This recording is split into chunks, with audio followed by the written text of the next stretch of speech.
เด้อมาจับมาจับ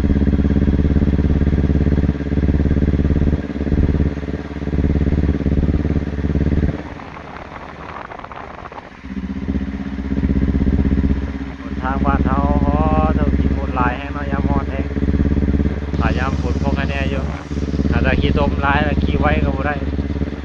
ตอนนี้ขี่ระยะ30-40นี่เนาะพร้อมร้อนจะขึ้นขาแล้วย่างจีนซุกได้แล้วนี่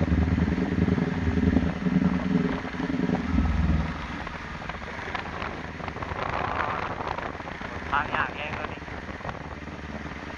ทางเข้าบ้านแล้วเป็นทางแดง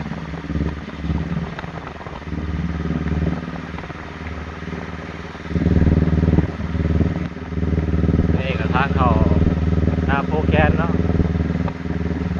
ไปวันนี้ก็ได้เรื่องกำลังปลูกสร้างไว้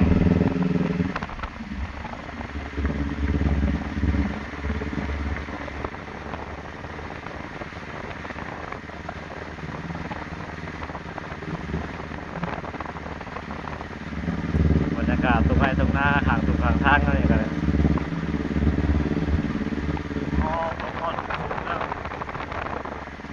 โอเคพี่น้องไก่ทอดเดือนแล้วพอพอสุดซูมขอทำความเร็วแป๊บนึง